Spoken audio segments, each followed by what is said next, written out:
Voilà, on est tranquille, tous ensemble. Merci d'être là à toutes et à tous.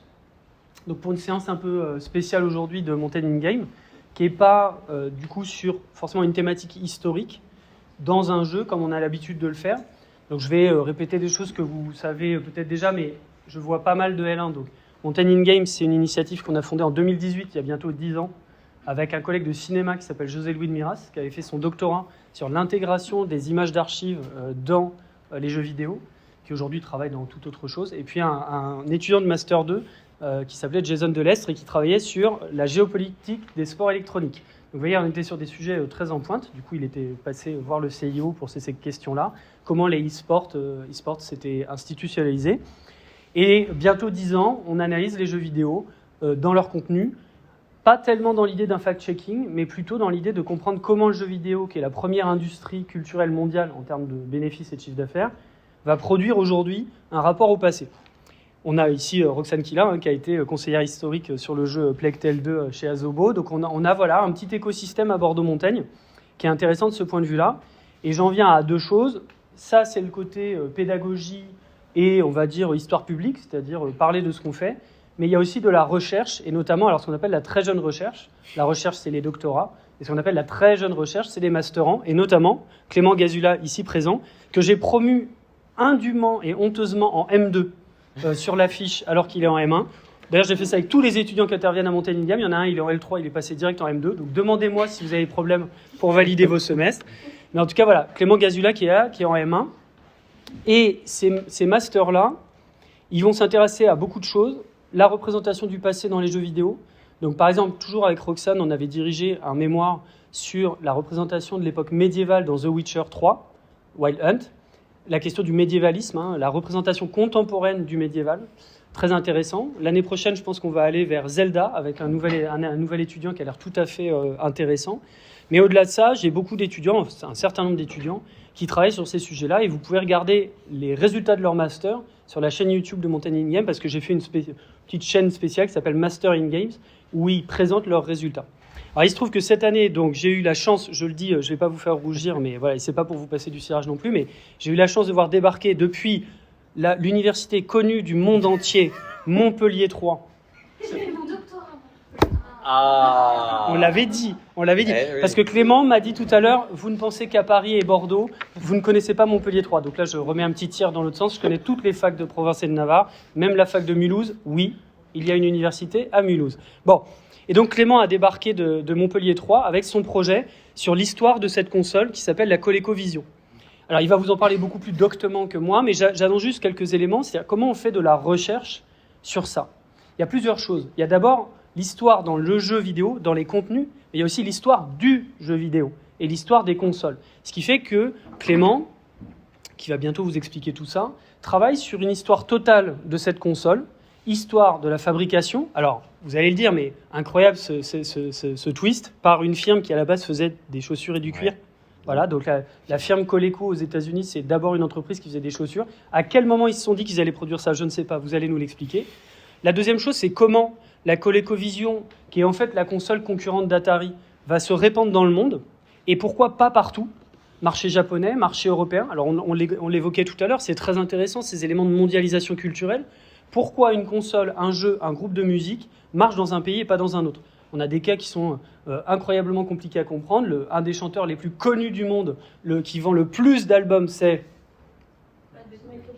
Garth Brooks, le chanteur. Alors Michael Jackson, le biopic a l'air d'avoir fait l'impasse sur certains sujets, mais Garth Brooks, c'est un chanteur de country américaine. Il vend tout aux États-Unis, il n'a jamais passé les frontières. Et pourtant, c'est un des plus gros vendeurs. Vous voyez, ces questions-là, elles se posent pour le jeu vidéo de pourquoi une console ou un jeu va fonctionner dans un des espaces économiques et culturels, l'Europe, le Japon pour les gros consommateurs, les États-Unis. Et puis, il y a une question qu'on évoquera aussi, puisqu'elles sont là, ces consoles. J'ai ramené ma PS1. Comment elles sont conservées? Qu'est-ce que ça veut dire pour les gens en termes de conservation patrimoniale, de créer des bibliothèques de jeux vidéo et des bibliothèques de consoles? Alors ça peut paraître un peu étrange. Vous savez peut-être que même quand on parle d'archéologie, contemporaine, les gens rigolent un petit peu en disant « archéologie contemporaine, qu'est-ce que c'est que ça ?» La vraie archéologie, c'est l'époque romaine, l'époque grecque. Aujourd'hui, conserver les champs de bataille de 14-18, ceux de 39-45, voire plus récemment autour d'un collègue qui s'appelle Nicolas Offenstadt sur la conservation de l'histoire matérielle, de la culture matérielle de la RDA. Il a fait beaucoup d'urbex, d'exploration urbaine, il a allé chercher tout ça. C'est des questions très actuelles. Mais c'est beaucoup plus important dans le monde numérique, enfin beaucoup plus peut-être compliqué. Qu'est-ce qu'on fait pour faire comprendre aux gens? On le fait pour le cinéma, pourquoi on ne le fait pas pour les jeux vidéo? Conservation des premières consoles, problème de l'interopérabilité. Je vous donne un exemple tout bête, je vous embête 2 secondes. Vous voyez, ça ici, c'est une Péritel. Je pense que vous n'en avez jamais vu chez vos grands-parents. Si je n'avais pas acheté pour Mountain In-Game un convertisseur Péritel HDMI qui coûte un certain prix, on n'aurait pas pu faire cette démonstration aujourd'hui. Donc vous aviez tout un attirail très matériel. Vous voyez, bon ça vous ne savez pas non plus ce que c'est. Hein. Il y en avait sur la Wii. Voilà, ça c'est les mi-jeunes qui interviennent en disant, voilà. Donc ça, sortie vidéo, les 2 sorties son, etc. Donc c'est des choses qu'on va évoquer. Donc j'ai trop parlé. Clément, vous êtes donc en M1, en Master 1, et vous travaillez sur l'histoire de la ColecoVision. Est-ce que, assez brièvement, vous pouvez nous dire quand est-ce qu'elle est sortie cette console? Voilà, concurrente d'Atari, américaine, c'est quoi son histoire en quelques temps? Alors du coup, oui, la ColecoVision, c'est ça. C'est sorti en août 1982 et c'était effectivement la principale concurrente à Atari. Alors, du coup, le constructeur, c'était Coleco Industries. Coleco, c'est l'acronyme de Connecticut Laser Company. Donc, c'était effectivement une entreprise de maroquinerie qui vendait à la base des chaussures et des tissus en cuir. Mais l'entreprise, au fil des décennies, s'est diversifiée. Au départ, elle s'est orientée vers le jouet en vendant des kits du coup, pour faire ses propres mocassins. Après, elle est rentrée vers le jouet du plastique, parce que c'était le moment où le moulage du plastique était devenu à la mode aux États-Unis. Tout le monde, on ne jurait que par le plastique, donc ils commençaient à s'orienter là-dedans. Ils sont allés vers les pataugeoires, vers les piscines hors sol. Ils ont racheté des entreprises pour vendre des motoneiges, pour vendre des flippers, des billards, des cabanes en bois. Ils ont diversifié énormément leur production et il fallait évidemment qu'ils aillent dans l'électronique avec leur première console qui est la Telstar, qui est sortie en 1977, un an après l'Atari Pong. Donc ce fut un petit succès. Vient les consoles de seconde génération avec des cartouches interchangeables. Donc du coup là, avec l'Atari VCS, l'Intellivision de Mattel, et Coleco se dit qu'il y a un bon filon là-dedans et du coup s'intègre pleinement dans cette industrie en proposant la ColecoVision. Alors elle a 3 particularités cette console. Le premier, c'est le hardware. Étant donné qu'elle est sortie bien plus tard que ses concurrents, elle a un circuit électronique, on va dire, plus élaboré. Et Coleco a pu les racheter moins cher. Donc ça a pu, du coup, fatalement, c'est une console plus puissante que Atari, par exemple. Le second atout de Coleco, c'est ses jeux. Ils se sont basés, évidemment, sur ce qui marchait le plus, c'est-à-dire le marché de l'arcade. Donc ils prenaient tous les jeux de l'arcade, ceux qui étaient évidemment pas pris par Atari, qui n'avaient pas d'exclusivité, et ils les adaptaient sur la console. Donc c'est pas de réelles reproductions, mais plus des adaptations. On parle de là. Vous allez voir, les jeux sont un peu différents que des modèles arcade. Donc ce que j'aime bien, c'est en vous écoutant 2 choses. D'abord, passer des piscines aux consoles, c'est-à-dire qu'après votre M2 d'histoire, vous allez trouver du boulot un peu partout, hein, c'est à peu près la même chose. Et la deuxième, c'est qu'en l'entendant parler avec son enthousiasme, on a l'impression qu'on va voir des espèces de dingueries. Genre vraiment Final Fantasy 28. Ouais, vous attendez pas. Voilà, je veux pas doucher votre enthousiasme, mais voilà, je vous laisse parler. Alors, juste peut-être, on a compris ces éléments-là. On va regarder aussi les éléments techniques. Une question toute bête, les historiens ils réfléchissent sur les sources. Comment cette console, dans un état aussi magnifique, avec tout ce qui va avec, vous est arrivée entre les mains? Alors c'est très simple. Elle est arrivée en Europe assez tard, en 1983. On va dire la vente massive, c'était en 1984. Donc une famille l'a acheté. C'était des amis de la famille qui ont acheté cette console pour leur enfant. Un an plus tard, il y a la NES qui sort. Donc la ColecoVision direct poubelle dans le grenier. On n'y touche plus. Donc ils ont pratiquement jamais joué. Et il y a 2 ans de ça, on m'a dit on vide un peu notre grenier, on a trouvé des consoles. Alors là-bas, je me suis dit des Mega Drive, des trucs de fou. On me donne ça avec des manettes qui ressemblent à des Nokia 3310. Je sais pas ce que c'était au départ avec un pavé numérique. Donc du coup, je connaissais pas cette console. C'est plus le sujet en fait qui est venu à moi. Et au fil de mes recherches, je me suis dit c'est super intéressant. C'était une console qui était quand même bien implanté sur le marché. Pourquoi j'en ai jamais entendu parler? Probablement vous aussi, avant de venir, plusieurs d'entre vous, je parie que vous en avez jamais entendu parler. Mais du coup, je me suis renseigné, je me suis dit, ça serait pas mal de faire un mémoire là-dessus, de voir pourquoi on le connaît pas, comment c'est arrivé en Europe, et voilà. Donc c'était vos grands-parents, c'est ça? C'était des amis de mes grands-parents. D'accord. Mais vous voyez, alors je ne sais pas du tout combien. Ce matin, je faisais une recherche sur un site incroyable de recherche qui s'appelle Le Bon Coin pour voir combien il restait de Sega et de NES plutôt années 90. Et il y en a encore énormément parce qu'effectivement, c'est des choses qui ont été très très répandues. Toujours, parfois dans des états vraiment mauvais. Certains ont conservé les consoles sous blister vraiment magnifiques. Mais je ne saurais pas dire combien aujourd'hui il y a de ColecoVision dans cet état-là qui circulent. Déjà en vente, que ce soit sur Vinted, sur Le Bon Coin, il y en a à peu près une tous les mois qui arrive en vente. Et cet état, c'est vraiment, c'est un état vraiment, je remercie de l'avoir conservé, c'est qu'ils l'ont mis dans le grenier et ils n'y ont plus touché. Donc, Clément passe son temps avec un grand Tupperware géant à se balader à la fac. Il est connu pour ça. Voilà, il habite dans sa voiture et il transporte sa petite console religieusement. Alors, au-delà de ça, aujourd'hui, c'est une problématique qui se pose partout. La BNF, la Bibliothèque nationale de France, a été un peu en pointe sur la conservation des jeux vidéo matériels, mais aussi des logiciels. Ça pose des problèmes, on l'a déjà dit, mais de programmation. Comment on arrive à faire fonctionner tout ça et quel type de normes on met en place pour conserver ces jeux-là. Est-ce qu'on considère que ce qui est important, c'est le support ou l'expérience de jeu? Donc ça pose beaucoup de problèmes. Et aujourd'hui, on voit fleurir un petit peu partout des musées du jeu vidéo. Il y en a un qui va ouvrir ou qui est ouvert à Arcueil, il me semble, dans le frontière sud de Paris. Ouvert. Il est déjà ouvert. Et le collègue José-Louis de Miras, qui travaille avec nous sur Montaigne Game, il est en train de voir pour créer une association vidéoludique plutôt vers le château de Montaigne, dans la campagne de Dordogne.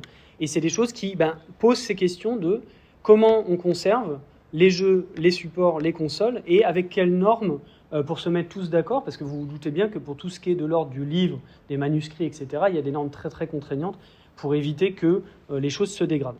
Très bien, donc effectivement là on a quelques jeux. Est-ce que, alors Clément il a clairement fait un Fast and Furious sur son master, c'est peut-être pour ça que je l'ai mis en M2 sur l'affiche, mais il a déjà son plan en 18 parties, il a lu toutes les sources. Alors comment on fait un mémoire de recherche là-dessus? Sur des forums de passionnés, Coleco et des connaisseurs de Coleco ont mis par exemple tous les comptes rendus de conseil d'administration et les comptes rendus économiques. Donc là, il y a une possibilité de faire une histoire économique de qu'est-ce qui a marché. Alors vous pouvez peut-être nous en dire un mot de comment cette console s'est un peu vendue à l'étranger et peut-être la fin de l'histoire, pourquoi elle a échoué lamentablement dès en fait 85. C'est ça, janvier 85. Janvier 85. C'est une console qui monte fort, qui est perçue comme la concurrente de Atari, mais qui finalement ensuite, c'est pour ça que peut-être vous n'en avez pas la mémoire, et c'est intéressant du point de vue des innovations qui n'ont pas fonctionné. Je rappellerai tout bêtement que la filière qui marche très bien au 19e siècle, c'est le solaire. Voilà. Peut-être pas ce que vous aviez imaginé. Le charbon arrive, détruit la filière solaire, et 150 ans plus tard, on est un peu dans des problèmes à cause de ça. Il y a tout un tas de choses comme ça, d'innovation, qui en fait périclitent. Alors, comment elle s'est internationalisée et pourquoi ça a raté sur la fin? Alors, elle s'est internationalisée très simplement, je l'ai dit, avec les adaptations arcade. Le jeu était vendu avec le jeu Donkey Kong. Ce qui était nouveau à l'époque, c'était plus des jeux bonus sans intérêt qui étaient livrés avec la console. Là, on met direct le meilleur titre de Nintendo, bam, Donkey Kong. Donc pour jouer à ce jeu-là, il fallait la Coleco. Noël 1982, c'est vendu à 500 000 exemplaires. Donc c'est un carton total. Ça se vend très très bien, ça s'exporte du coup en Europe aussi. On a des adaptations du coup comme les Schtroumpfs qui sont plus européens, qui par exemple sont bien mis en avant. Donc du coup ça se vend très bien, mais l'entreprise a une vision. À la base, l'entreprise, comme je vous dis, elle veut être centrée comme étant une entreprise de loisirs et de récréatif. Elle a d'autres filiales sur le jeu. Elle n'est pas uniquement centrée sur le jeu vidéo et elle a une vision du jeu vidéo qui est hasardeux. Elle considère que l'industrie du jeu vidéo, c'est la même, que ce soit pour les ordinateurs, pour les arcades et pour les consoles. C'est-à-dire que tout ce qui importe, c'est le jeu. C'est pas comment, sur quelle machine, tout ça. Donc ils ont voulu proposer, comme Atari ou Mattel, un module ordinateur qui s'appelait l'ADAM, qui se branchait à la ColecoVision. Et ils se sont dit, bon voilà, ils ont mis beaucoup de marketing là-dessus, beaucoup de promesses. Et finalement, je pense que je peux le dire sans risque, que c'était l'un des pires ordinateurs jamais créés de l'histoire de l'humanité. Ils ont mis des ingénieurs spécialisés sur les consoles pour les ordinateurs, donc déjà ça n'a pas beaucoup fonctionné. Et je crois dans mon mémoire, j'ai relevé 14 points majeurs qui faisaient que ça ne fonctionnait pas. Les détaillants de l'époque rapportaient qu'il y avait à peu près 80% de retour des ordinateurs. Ils ont été attaqués en justice par les actionnaires Coleco parce qu'ils mentaient sur les chiffres en disant mais non mais tout se passe bien, c'est parfait, c'est tout est parfait, ça va se vendre comme des petits pains. En Europe, l'Europe était plus centrée sur l'industrie des micro-ordinateurs, donc nous on avait pas mal d'ordinateurs, donc ça a complètement bidé. Même les magazines de l'époque en France n'en parlent pas du tout. Quasiment pas de Coleco, même quand ça arrive, on l'évoque même pas, c'est presque invisible. Et donc, difficulté financière, Coleco Adam, le crash aussi, qui fait une mauvaise réputation en jeux vidéo. Donc, alors le crash, c'est qu'un élément parmi tant d'autres. Il faut préciser là, le crash de l'année 83. Le crash de 1983, c'est là où Atari perd des millions, enterre dans le désert du Nouveau-Mexique ses jeux vidéo parce que ça se vend plus. Voilà. Mattel aussi qui abandonne le secteur de l'électronique parce qu'il y croit plus. Donc voilà, Coleco sombre en janvier 85. Donc du coup, c'est une durée de vie très courte en fait pour une console qui se voulait. Elle se devait vivre une vingtaine d'années, selon le PDG. J'aime bien l'aspect un peu tragique. Cette console, elle se devait vivre. Elle se devait de vivre. Alors, vous voyez, il y a des éléments intéressants que vous êtes emporté par votre fougue, un peu comme d'habitude, c'est bien. C'est comme ça qu'on fait des bons mémoires. Vous évoquez les magazines spécialisés. Pour faire un tel mémoire et restituer l'histoire de cette console, évidemment, il y a les sources de presse que vous connaissez peut-être, habituelles dans les masters, Babor, Europresse, etc. Mais sur la presse généraliste, en fait, vous allez avoir très peu de gens qui vont évoquer des consoles comme ça, ou même le monde du jeu vidéo, sans évoquer seulement tel jeu est sorti, ils ont perdu tant de millions, etc. Un peu ce qu'on appelle la surface du sable, qui est souvent très très fastidieuse à lire du point de vue événementiel. En revanche, vous avez toute la presse spécialisée, des magazines de l'époque. Alors, encore une fois, je ferai un montage en noir et blanc en mettant un petit son de violon, etc. Pour avoir vécu dans les années 80-90, en fait, il n'y avait pas Internet, il n'y avait pas Game One, il n'y avait pas d'éléments qui permettaient de se documenter sur les jeux vidéo ou sur ce que vous voulez. Pour moi, c'était pas les jeux vidéo, mais c'était d'autres trucs, la musique. Donc, qu'est-ce qu'on faisait ? On allait dans les maisons de la presse acheter des magazines hebdomadaires ou mensuels le plus souvent. Et ces magazines-là, aujourd'hui, soit vous les trouvez, je parle pour les masterants, à la médiathèque de Mériadec, qui est extrêmement bien achalandée pour tout ce qui est musique, même des fanzines, etc. Vous avez la fanzinothèque de Poitiers, où là, vous avez vraiment tous les petits magazines faits par les gens eux-mêmes. Et puis, pour ce qui vous concerne, il y a énormément de magazines qui aujourd'hui sont accessibles en ligne et qui nous permettent en fait de reconstituer cette histoire-là dans le détail. Et là, en fait, on pourrait croire que Mountain in Game, Clément, moi-même, on est juste des fous du bus en train de parler de sujets qui sont complètement exotiques par rapport à, je salue mes collègues modernistes, les lettres de nobles suédoises du XVIe siècle qui s'échangent entre eux, je vise personne en particulier. Bref, mais en fait, c'est la même chose. C'est-à-dire comment on utilise des sources sérielles avec des montées en généralité pour essayer de reconstituer des éléments historiques. Et je termine là-dessus. Vous parlez de la crise de 83-84 comme si c'était une évidence. Ça ne l'est pas. Il y a effectivement une grande crise à ces moments-là. Mais je reviens aux mémoires de Jason sur les sports électroniques. On ne peut pas comprendre l'histoire des sports. Oui, le lore est très niche. On ne peut pas comprendre l'histoire des sports électroniques sans comprendre qu'en 2006-2007, il y a un crash énorme des clubs de sport électronique à cette époque-là qui va reconfigurer toute la manière dont on pense les clubs de e-sport à partir de là. Et là, c'est les moments où moi je suis un peu content, même si ce n'est pas mes sujets. On crée de la science, on crée des résultats où on montre qu'il y a des phénomènes historiques, même s'ils paraissent, parce qu'ils sont liés à la culture populaire, extrêmement triviaux, un peu ridicules, un peu rigolos. C'est de l'histoire comme une autre. On établit des causalités et des faits. Voilà. Alors peut-être, avant qu'on passe vraiment directement à... Je vous épargne vraiment, je repousse le moment parce que je sens venir le son de Donkey Kong dans mes oreilles.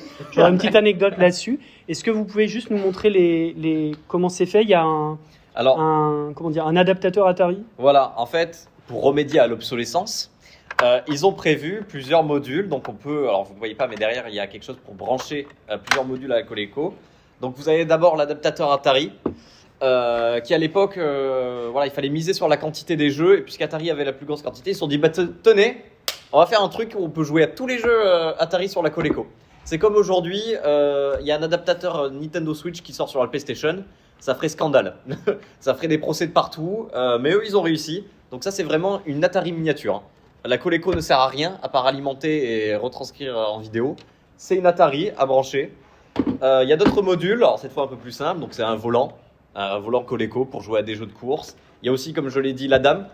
Il y a aussi des manettes, des sortes de grosses manettes qui sont mélangées avec une cafetière, on dirait une cafetière, ces manettes avec un énorme joystick.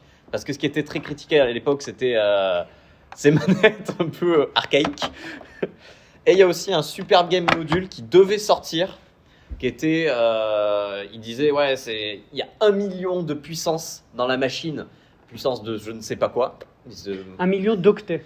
Je pense pouvoir dire que c'était 1 million d'octets, oui, voilà, c'est-à-dire un MO, 10 MO de trucs, c'était incroyable. Donc c'était l'argument de vente de sortir des super jeux. Cette fois, c'est l'identique à l'arcade qui est jamais sorti, justement parce qu'ils ont tout misé. Des pistolets aussi, je sais pas. Eh non, ils ont pas sorti de pistolet, non. À l'époque, le must c'était d'avoir la chasse au canard, là, ouais. les pistolets à la maison. Ils l'ont sorti sur une Telstar, ouais, mais pas sur. Au passage, je faisais des blagues sur les MO, KO, machin. Moi, mon premier ordinateur, c'était un Amiga 1200 en 1993. Il y avait une énorme pub pour dire qu'il avait 2 MO de mémoire morte. Alors, vous voyez déjà, mémoire vive, mémoire morte, ça vous parle pas du tout. À l'époque, on distinguait. Voilà, on a eu les gens qui ont fait la Seconde Guerre mondiale et nous, on parle de.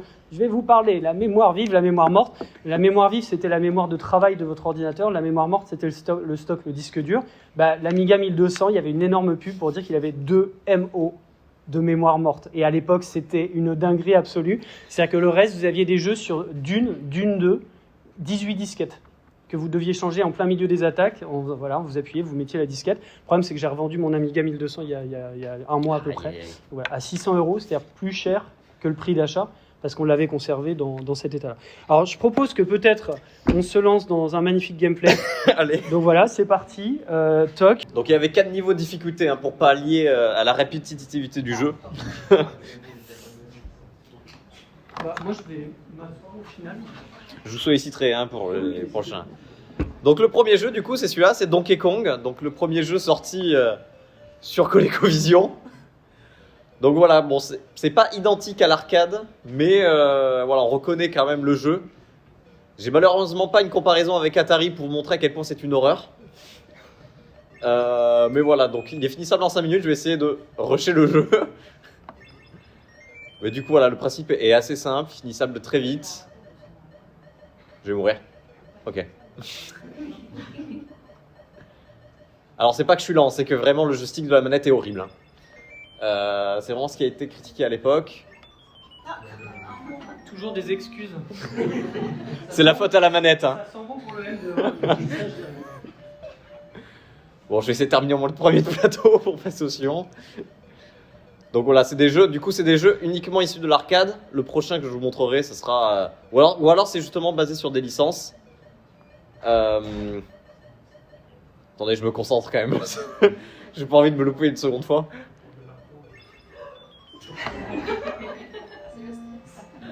Non mais... On me murmure à l'oreille, il faut prendre le marteau. On va essayer de prendre le marteau. Hein. En tout cas, je suis content que vous soyez venus pour voir ça. Attendez, je suis quand même... Très beau aussi. Vous avez vu ça? Je gagne des points, parce qu'à la base, c'était les points qui comptaient dans les jeux. Dans les magazines, il y avait des concours pour celui qui faisait le plus de points.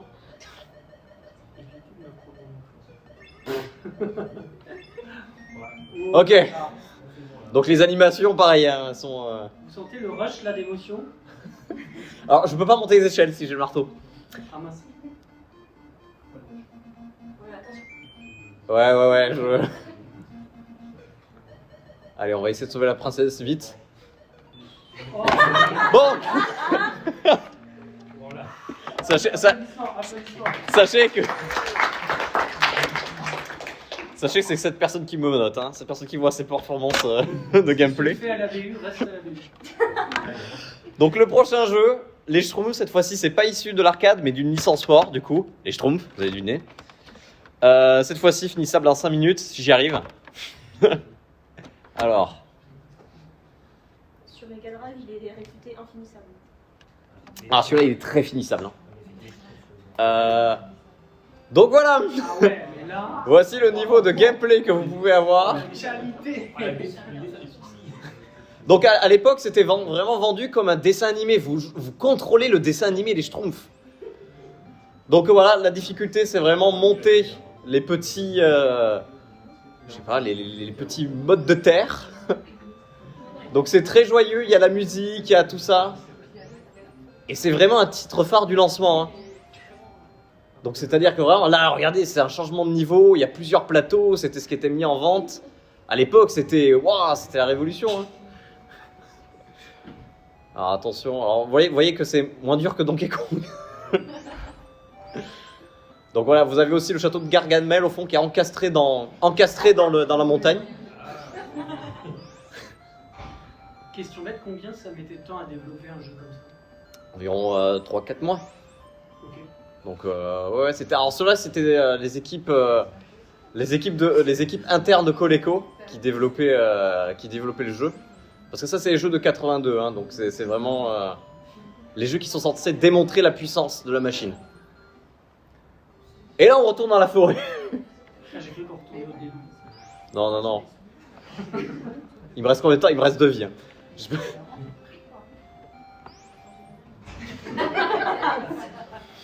Restez jusqu'au bout hein.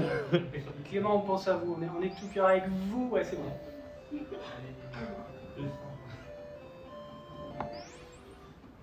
Ouais, voici le château de Gargamel.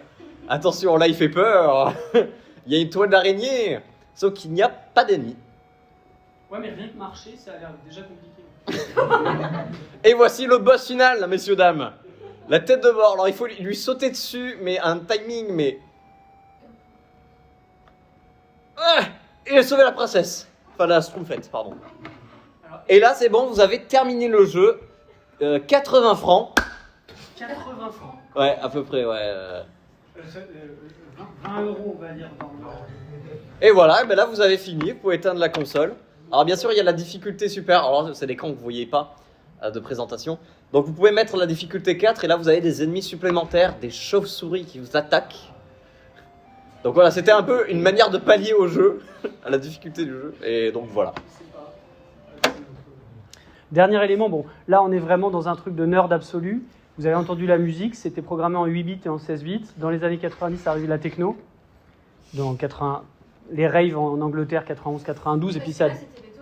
Oui, mais du coup, il y a des gens qui se sont spécialisés dans la techno programmée avec du 8 bits et du 16 bits. Quelqu'un dit quelle horreur, et qui utilise ces sonorités-là pour faire de la musique électronique, et notamment des grands compositeurs de musique contemporaine, qui sont spécialisés en 8 bits, 16 bits. On aime ou on n'aime pas. Moi, j'aimerais que vous montriez Rocky, parce que vraiment, là, tout à l'heure, c'était déjà magnifique. Alors là, on va devoir jouer ensemble. Aïe, oh là là. Oh là là. Alors attendez, il faut mettre head to head, donc 9. Attention, hein. Et l'animation. Puis la musique. C'est Sylvester Stallone, c'est donc une cinématique. Donc du coup, voilà, bon là c'est encore un jeu qui est basé sur un succès. Oh là. Oh là là. Alors attention. Ah, il faut appuyer, ouais, ok, il faut appuyer pour mettre des coups. Ça va... Alors moi je vous le dis, qui n'a jamais rêvé de boxer son directeur de recherche? Moi je vous le dis, là c'est un rêve éveillé. Rends ton chapitre. Rends ton chapitre. Hop, pan. Qu'est-ce que c'est que ce plan en 4 parties? Bim. La bibliographie est mal rangée. Hop. On est vraiment dans un moment, je sais pas. Qui gagne? Je sais pas. Et moi je suis censé être Mr. T, c'est ça? Ouais, vous êtes Mr. T. Est-ce qu'on peut taper l'arbitre? J'arrive. Hop. Il se TP malheureusement. On va le chercher, on va le mettre dans un coin. Viens. Ah. Ouais, c'est pas prévu, ils ont prévu le coup. Je vis un moment vidéoludique tout à fait... Et ça dans les Mountain Games, c'est oh. La note du master. Allez, en fait, je suis pas vraiment KO. 1, 2, 3. Ah oui, il faut que je dise que je suis pas KO. Peut-être j'appuie sur les 2 boutons.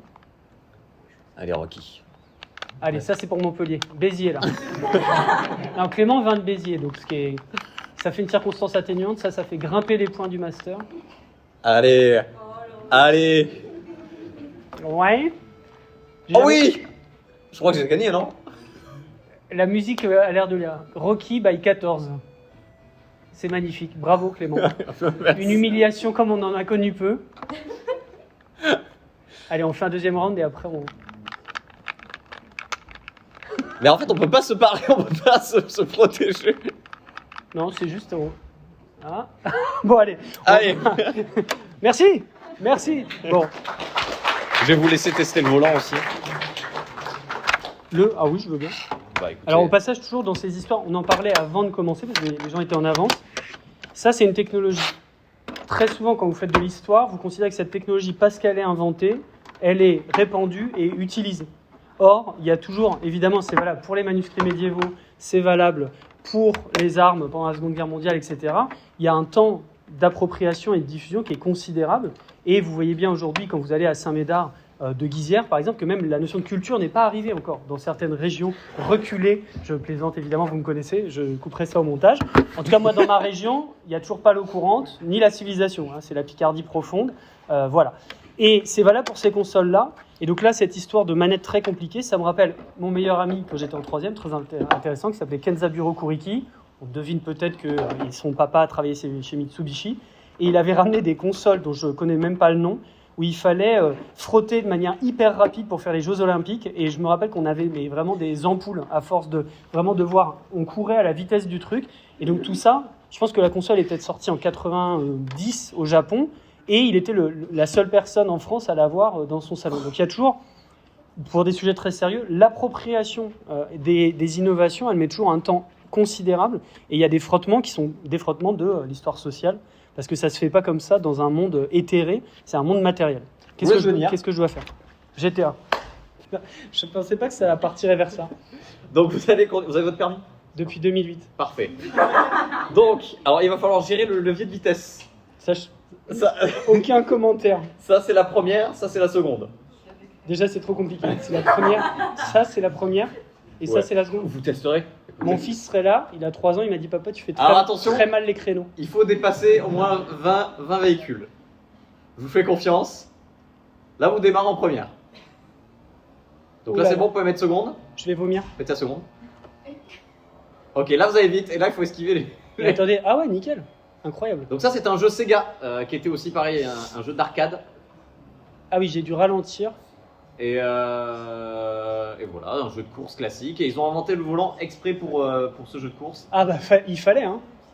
Sachez que le volant est compatible qu'avec, je crois, moins de 10 jeux. Allez. Là il faut remettre la première. Faites gaffe quand même. Hein. Remettez la seconde. Alors moi ça me rappelle F0 sur Attendez, Nintendo. je suis votre moniteur. Allez-y, allez-y. À 2 ça marche vachement mieux. Hein. On sent que... Attendez. J'ai l'impression de repasser le code. Ok, c'est bon. Je vous fais confiance. Et là, il va y avoir un changement de plan bientôt, hein, si on y arrive. Hein. Parce qu'il y a plusieurs tableaux. J'ai hésité à ramener Wipeout sur PlayStation 1. Oh là là Rocade, 8h du mat. Hop. Franchement, celui-là, en termes de jouabilité, il est pas mal. Hein. Ah oui, attention plaque d'huile. Oui. On s'en sort. On est à la... Ah ouais, on a dépassé presque aucune voiture. Bon, c'est pas grave. Il nous reste 30 secondes. C'est bon. Oh non, c'est bon, si Ça vous fait juste bouger les plaques d'huile. Heureusement que j'ai mangé avant. Hop. Ouais, j'avoue que... Waouh. Incroyable. Ça y est, j'ai. Là, on est bon. C'est bon, on y arrive. J'étais à 6. Là, il faut faire un sans faute. Hein. 26 novembre. Ah, purée, j'ai trop vite. Time 12 secondes. Ah non, mais en plus, j'en ai dépassé 16. On n'est pas loin là. Allez. Troisième, là, quatrième. Hop. Allez, bam, non, je suis désolé. Je me suis mis trop de pression. Incroyable. Non, franchement, honnêtement, en termes de jouabilité, c'est pas mal. Ouais, au moins ils ont réussi le volant, quoi. Ah oui, et il y a la pédale, du coup. De frein. Ouais, enfin d'accélération. Ah ok. Il faut appuyer. Ah, c'était vous qui étiez en train de le faire. Okay. Oui, c'était... Oui. Alors, et puis, il reste un jeu, c'est ça? Il reste un jeu. Alors là, c'est... Attention, c'est la 3D sur Coleco. Alors là, vous allez assister à la 3D. Donc c'est un jeu de vaisseau spatial où il faut avancer dans un environnement. Alors attention. Comment il s'appelle celui-là? Zaxxon. Ça a été un titre Sega, un titre phare qui a été du coup de la Coleco. Donc en vrai, du coup il faut gérer la hauteur. On tire avec la gâchette et il faut un peu tout dégommer en fait. Hein. J'ai pas compris le principe. Donc il faut esquiver les murs, mais en vrai pour l'époque, enfin vous connaissez pas, enfin je peux pas faire de comparaison avec Atari, mais Pour être honnête, même si vous comparez à des jeux sur NES, genre Solstice ou Desert Strike un peu plus tard dans les années 90, c'est pas mal. Pour l'époque, c'était fou. Hein. Les jeunes, ils voulaient. La Coleco, c'était un peu la Rolls-Royce des consoles. Hein. Je pense que je garderai ça pour le trailer de la vidéo. Et ça, alors, question bête, ça a coûté combien? Ça coûtait moins cher qu'une Intellivision qui était plus vieille. Le but, c'était justement de proposer un jeu de bonne qualité, enfin une console de bonne qualité, mais à un prix très réduit parce qu'ils savaient qu'ils allaient arriver tard sur le marché. Donc du coup, il fallait frapper fort avec des bons jeux, il fallait frapper fort avec un prix réduit. Donc c'était ça. Donc il valait, je crois, $200, entre 200 et 250. Ah oui, quand même. Donc ouais, c'était quand même une console dite haut de gamme. Mais et du coup, il y a eu des concurrents. Parce que vu les capacités de Coleco, il y a eu des concurrents. Atari a sorti notamment la 5200, qui était justement une concurrence pour concurrencer Coleco, parce qu'ils avaient peur un peu de ce succès. Donc voilà, le gameplay est assez primitif, mais en fait aussi, voilà, c'est ça. Le problème de Coleco, c'est qu'ils ont tout misé sur le graphisme. Alors, dit comme ça avec autant d'enthousiasme, je sais pas comment. Oui, d'accord. On vous écoute. C'est-à-dire que le cœur d'un jeu, ça reste quand même le gameplay. Donc il n'y a aucune innovation, c'est pareil que sur l'arcade et parfois moins bien. C'est-à-dire que sur Donkey Kong, bon, on n'a pas eu le temps d'y arriver, mais il y a des niveaux en moins.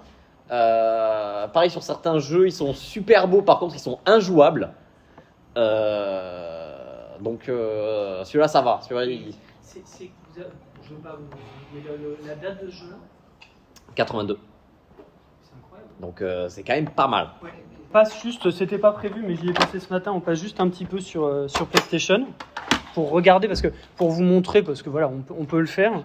Mais là, c'était juste pour continuer cette expérience-là. Donc la PlayStation 1, elle sort en 94 au Japon, si je ne m'abuse, c'est Sony. Donc c'est une console japonaise. C'est la première qui a misé, mais je vais vous rendre le chien de votre chienne. On va faire un Tekken tous les deux. Ah oui. Là, on va moins rigoler. Là, je vous montre juste Resident Evil. Et donc, la console sort en 95 en Europe. Et là, c'est pour voir, évidemment, ce que ça donne techniquement quand on joue en vrai. Mais c'est aussi pour vous raconter un peu, voilà, cette notion innovation et qu'est-ce que ça donne dans la vraie vie. En racontant ma vie, ce qui n'intéresse personne. Mes parents avaient un principe simple dans la vie, pas de fun, donc pas de télé, surtout pas de console. Hein, vraiment, j'ai jamais eu de console. La première que j'ai achetée, j'avais 33 ans. Et donc cette console-là, c'est une personne dans mon village qui l'avait achetée. Et je me souviens vraiment extrêmement précisément du moment où, en Picardie, dans un village de 400 habitants, en 1995, on teste ce jeu-là. Alors, je vais dérouler la présentation, parce que vous allez voir, c'est incroyable. 4K.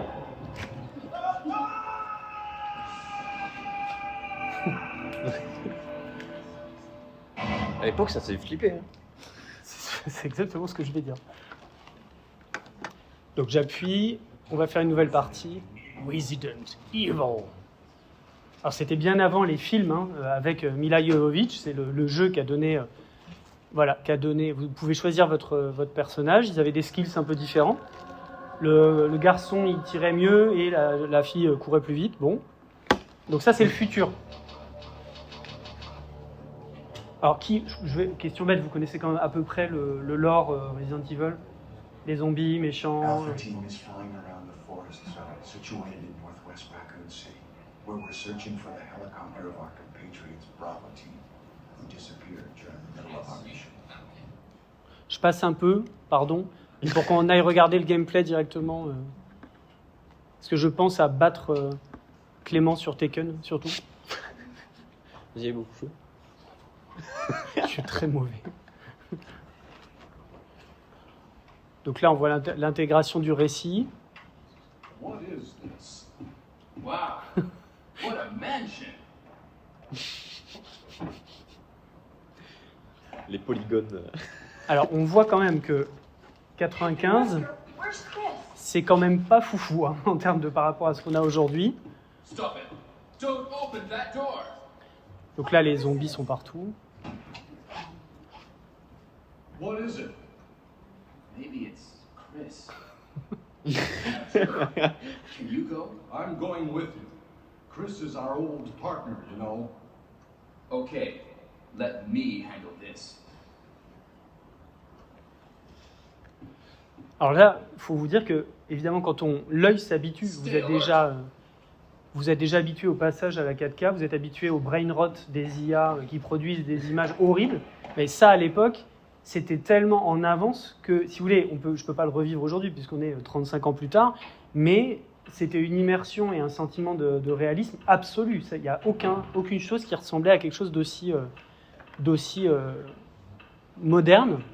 Et ce qui fait que ces émotions-là, elles ne sont pas reproductibles aujourd'hui parce que nos yeux et voilà. Ce qui n'est pas reproductible non plus, c'est le gameplay infernal, où en fait, ils n'utilisaient pas du tout ça sur PlayStation.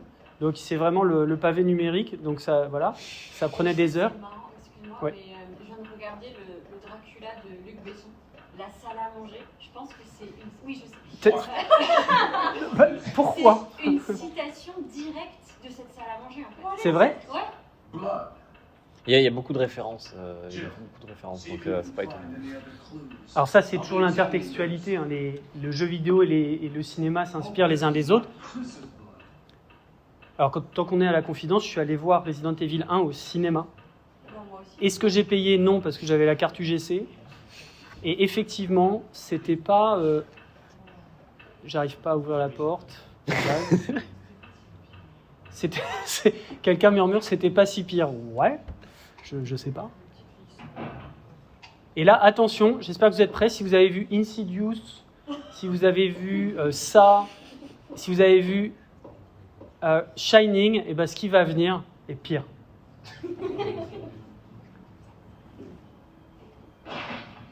Évidemment, un son tout à fait approprié. Hein, Mon père a raconté qu'il avait éteint la console à ce moment-là. Alors, voilà, c'est ce que j'allais dire. C'est pas là qu'on éteignait la console, c'est là on se met à fuir, mais comme le gameplay est hyper dur, souvent ce qu'on faisait, c'est sous l'effet de la panique, on marchait contre un mur, voilà, c'est à peu près ça. Ah oui, non, on peut courir, pardon. Et là, hop, et là, vraiment, je vous le dis, on éteignait les consoles. C'était beaucoup trop stressant de gérer ce qui est ça, parce qu'on n'avait pas d'armes, parce que c'était trop compliqué à jouer. Et donc voilà, donc là, on va chercher le garçon qui va nous aider, parce qu'on est une pauvre jeune fille, hein. Sexisme dans les jeux vidéo comme il se doit. Je vous épargne Lara Croft. Let me take care of this. Let me take care of this. Voilà. Bon, on va s'arrêter là. Le son, là, je pense, m'a hanté pendant 2-3 ans. Hein, d'avoir ça. Alors maintenant, je propose, avant les questions, de mettre Clément à l'épreuve sur Taken. J'ai fait trop mon malin. Ouais, avec mon personnage préféré, Clément. Je vous donne cette manette-là, la plus pourrie. La plus pourrie. Et voilà, et on terminera sur 10 minutes de questions. Ah oui, vous aimez la difficulté, vous dites. Bon, c'est bon, c'est pas. Donc Tekken, alors les grands jeux de combat des années 90, je ne vous apprends rien puisque Street Fighter va ressortir en film avec Jason Momoa en 2026. Mais les grands jeux de combat, c'est Street Fighter 2 sur NES et Mortal Kombat. Tekken sur PlayStation essaye de faire ça. Il y avait Toshiden et Tekken. Dans les deux cas, c'est des jeux c'est pas qu'ils ont moins marché, mais c'est qu'ils n'ont pas atteint le degré de célébrité de Street Fighter ou de Mortal Kombat. Il n'en demeure pas moins que... Alors là, vous voyez, Cinematics... Voilà. Il n'en demeure pas moins que Tekken, c'était le jeu de combat de la PlayStation.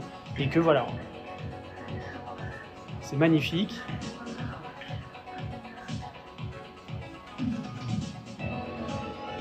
Ça, c'est Jackie Chan. C'est censé être Jackie Chan dans le jeu. Alors, l'intégration de personnages féminins, j'ai pas besoin de vous les décrire. C'est évidemment extrêmement sexualisé. Toutes les jeunes filles sont soit en jupe, soit en mini-short. Voilà. Anna, qui tape à coups de talon.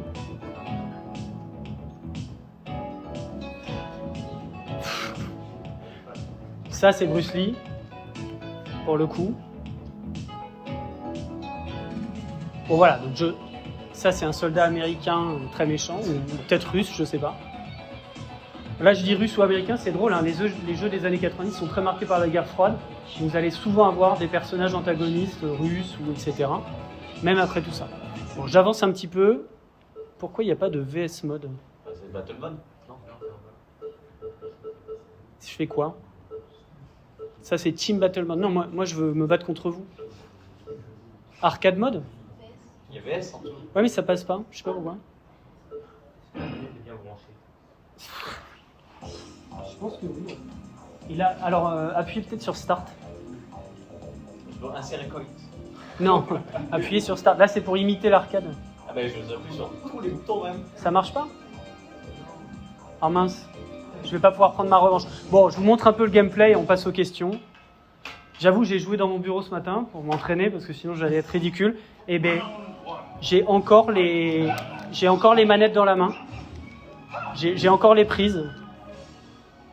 Notamment celle-là. Voilà, donc c'était tout à fait moche. J'y ai pas joué depuis 30 ans. Voilà. Donc c'était pas pour... Si vous voulez tout à l'heure, on les rebranchera si vous voulez faire une partie. Merci beaucoup Clément. Merci de vous être plié à l'exercice quasiment sans stress et avec beaucoup de clarté. Un petit applaudissement. Et si vous avez des questions sur la Coleco, sur la recherche sur les jeux vidéo, sur quels étaient les meilleurs jeux des années 93, voilà, il n'y a pas de... Vous pouvez les poser. Oui, en parlant fort. J'avais une question par rapport à ta recherche. Oui. C'est surtout par l'utilisation du fait qu'il y a un mouvement où on va redécouvrir ces jeux vidéo anciens par le trait des vidéos, et notamment par exemple, tu avais un microfilm de Cyprien qui parlait de la première version de Mario. Tu as même le joueur du grenier qui parle dans un film du graphisme. Est-ce que tu vas intégrer leur perception, leur vision dans tes recherches, dans l'imaginaire que ça peut créer, ou même certaines... ce genre de grenier a vraiment une réflexion du jeu qui est assez intéressante. Est-ce que tu vas l'utiliser? Justement, oui. Là, mon chapitre que je dois rendre en mai, c'est sur les jeux actuellement. Donc du coup, oui, j'essaie d'intégrer ça de manière cohérente avec mon plan, tout ça. Donc oui, mais je sais, moi, je suis un grand fan de JDG, donc évidemment, je sais qu'il m'aura inspiré pour mon mémoire, ça c'est évident. Mais oui, la représentation des jeux et la vision aussi, même la vision qu'a les joueurs à l'époque est importante et doit être indissociable de mon analyse sur le succès de cette console. Donc tout ça doit être intégré, oui. Je vais essayer de me dépatouiller pour l'intégrer bien dans mon sujet, enfin, dans mon plan. Alors moi là je réponds en tant que directeur de master et historien. Trouvez des documentaires où vous avez des témoins de l'époque je parle pour la Coleco, si vraiment on reste sur ce sujet-là, où vous avez des témoins de l'époque qui expliquent qu'ils ont fait, ça passe, c'est une source primaire. C'est une archive, si vous voulez le dire comme ça, c'est une source primaire. Et souvent, les étudiants sur tous les autres sujets demandent s'ils ont le droit d'intégrer des documentaires, y compris YouTube, dans leurs recherches. Si vous avez des sources primaires dedans, oui. Sinon, c'est compliqué. C'est-à-dire qu'en fait, vous êtes face à des gens qui ne sont pas des spécialistes, donc ce n'est pas de l'ordre de la source secondaire, ce n'est pas des scientifiques, c'est des érudits. Le problème, alors, sur Joueur du Grenier ou des choses comme ça, je dirais que ça peut être utile de signaler par probité intellectuelle dans vos notes de bas de page que vous avez trouvé accès à tel jeu parce que lui l'évoque, ça oui. Mais sinon, en soi, c'est un peu un objet non identifié dans les recherches telles qu'on les fait aujourd'hui. En revanche, sur tous les sujets jeux vidéo, mais même sur d'autres sujets, la question des forums et des blogs est hyper importante, parce que là, vous allez avoir accès... Alors, vous voyez peut-être, si vous êtes là, je pense que c'est des modeurs, les gens qui modent les jeux. Les modeurs, en soi, les gens qui modifient des jeux pour en changer les textures, les uniformes, les machins, les trucs, ces gens-là, c'est un peu aussi de la source primaire. Donc les forums qui sont souvent très mal conservés, il y a archive.net, archive.com, des choses comme ça, ou Webback Machine. Mais sinon, on est face à des problèmes de source où on a du mal avec ça. Pour ce qui est des documentaristes et des gens qui font un peu de l'histoire publique là-dessus, c'est plus compliqué à intégrer. Mais les joueurs du grenier, s'ils vous donnent accès, on est en train de faire son mémoire en live, c'est bien. Alors là, le rendu, c'est le 31 mai, etc. en PDF, bon bref. Mais comment dire, je ne saurais pas où le mettre dans une bibliographie. S'il y a des sources primaires dedans, oui, sinon c'est compliqué. Ouais, je parlais plus justement du côté de Atari Edge, ceux qui lancent les modeurs, parce qu'il y a encore des jeux qui sortent actuellement cette année sur Coleco. Sachez que GTA 6 est déjà sur la ColecoVision en exclusivité. Ouais, okay. Ils sortent des jeux de tout. Ça s'appelle du homebrew. Et du coup, le homebrew, on fait les jeux, ses propres jeux. Il y a même des livres qui sont sortis pour coder leurs propres jeux. Et effectivement, c'est sur eux que je me base. Et alors, GTA 6, durée de vie sur Coleco 3 minutes. Ou je sais pas, j'ai pas testé, mais ça doit être pas loin. Ça doit être GTA 6, mais comme sur la première PlayStation en version, je sais pas comment ils ont pu faire. Mais ouais, ils développent plein de jeux. Enfin, c'est un défi. C'est un défi pour les développeurs de développer des jeux qui sortent aujourd'hui. Il y a même Red Dead aussi, qui est sur Coleco. Donc, Il y avait une autre question, au fond. Oui, et après vous. Ouais. En parlant fort, comme d'habitude. J'ai une question par rapport à la Coleco-Vision. Le fait que cette console est globalement visée en Europe, mais pas partout aux États-Unis, est-ce que ça a permis aux développeurs de réfléchir sur les intérêts, sur les différents aspects qu'il faut y avoir, par exemple en Europe, au Japon, etc. Essayer de potentiellement sortir une console qui marchera mieux ou à Oui.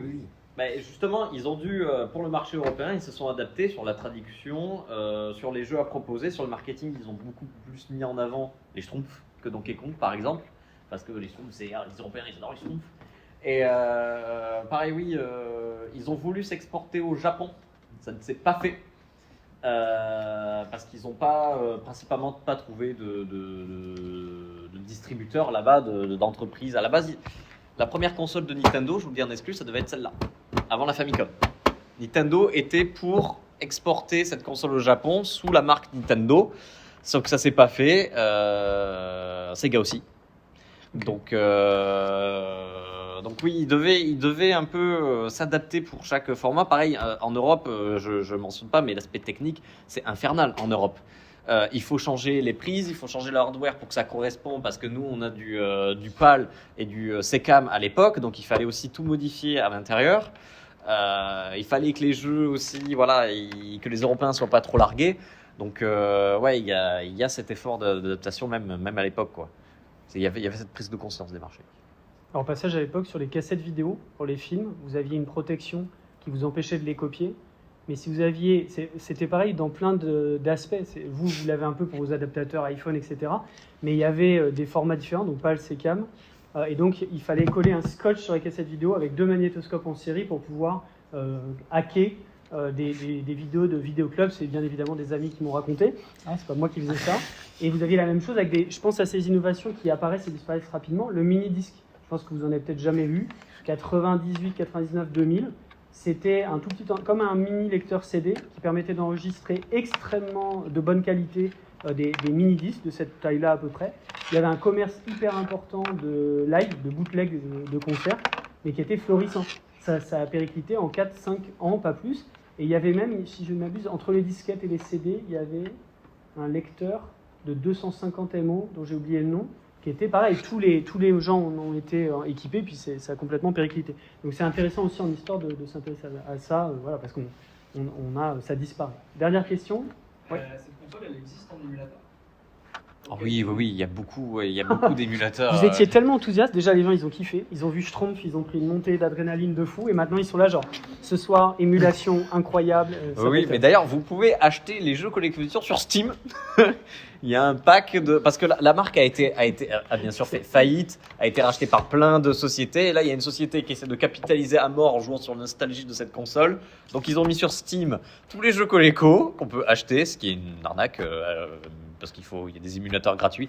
Donc oui, il y a beaucoup d'émulateurs de Coleco là-dessus et même d'émulateurs de homebrew de Coleco. Et c'est peut-être mieux de le faire sur PC qu'avec ces manettes pas du tout ergonomiques. Alors, je terminerai sur une chose, c'est chez Mola mercredi, un étudiant bienveillant que je connais par ailleurs, m'a dit, voyant mon niveau de jeu et mes 4 heures de sauvegarde, m'a dit, monsieur, je cite, j'ai platiné les 2. Ça veut dire qu'apparemment, il a fait les jeux en entier et il est sorti platine. Donc je pense que sur Assassin's Creed Shadows, ça fait à peu près 100 heures de jeu. Et je terminerai donc sur ça. Vous pouvez aussi travailler vos mémoires de master. C'est-à-dire à côté de tout ça, parce que là, je vous sens quand même très sur avoir fouillé sur Steam.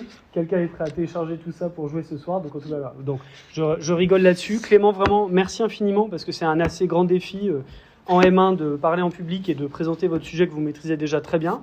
Merci beaucoup d'être venu.